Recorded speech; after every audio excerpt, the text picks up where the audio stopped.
Le baroque. Le baroque se développe à la fin de la Renaissance. Il fait référence à ce qui est tordu et irrégulier, et à ce qui est surchargé et excessif, face à l'harmonie, l'équilibre et la symétrie typiques de la Renaissance. Depuis Rome, il se répandra rapidement en Italie et en Europe, atteignant les territoires de l'Amérique. Dans l'art religieux, on cherche la magnificence, afin que l'homme se sente petit face au divin. Alors que, dans l'art civil, les monarchies absolues l'utiliseront pour exprimer le pouvoir de l'État, à travers l'urbanisme, avec des grands palais, places et jardins.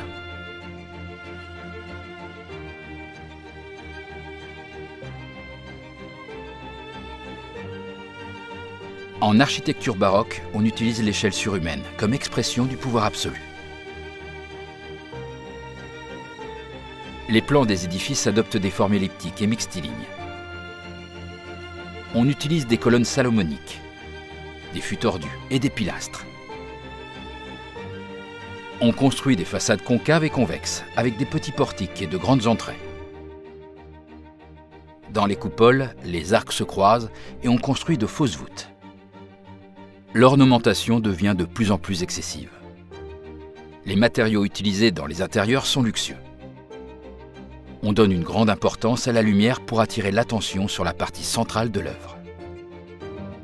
C'est un art réaliste et naturaliste qui cherche la théâtralité de l'ensemble, avec une prédominance du curviligne et de l'ondulant, transmettant des émotions et sentiments.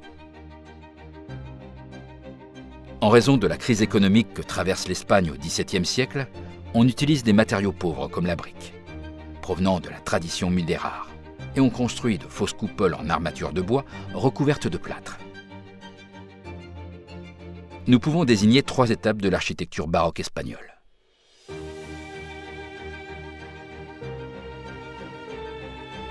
La première étape présente un style hérérien austère et sobre, comme le montre le centre urbanistique de l'Herma à Burgos, ou la Plaza Mayor et la Casa de la Villa à Madrid.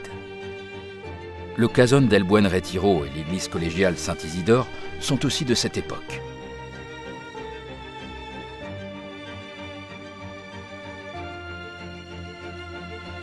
La deuxième étape tend à une architecture plus décorative et plus en mouvement.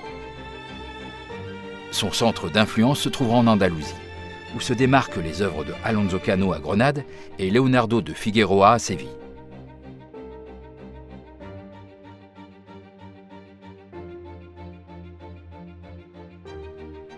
La troisième étape, caractérisée par l'ornementation abondante sur les édifices, présente de fortes connotations régionales.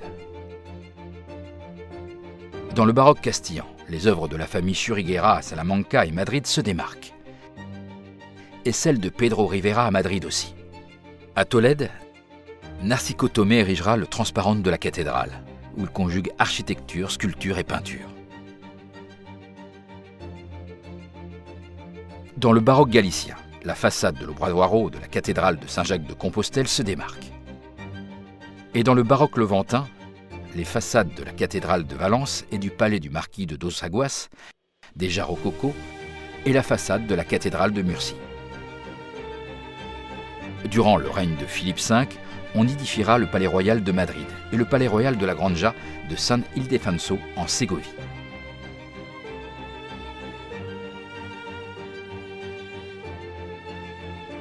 La sculpture baroque espagnole aura l'imagerie religieuse comme point de référence.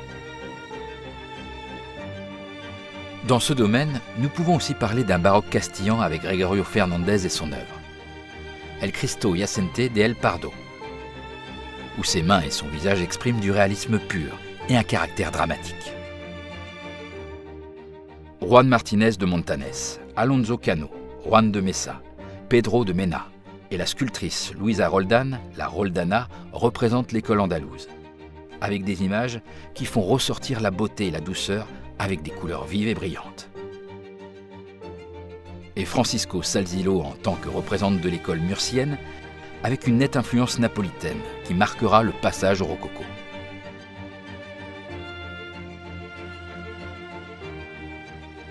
En peinture baroque, tout comme dans les autres formes d'art, on s'intéresse au clair-obscur. Il y a deux courants définis. Le ténébrisme correspond au début du baroque. Ses principaux représentants seront Caravaggio et José de Ribera, l'Espagnolais. Le classicisme se centre plus sur le dessin et la disposition des figures au centre de la composition, sans contraste ni attitude exagérée. Velázquez sera un grand maître de la peinture baroque avec d'autres grandes figures, comme Zurbarán, Murillo, Valdés Leal et beaucoup d'autres.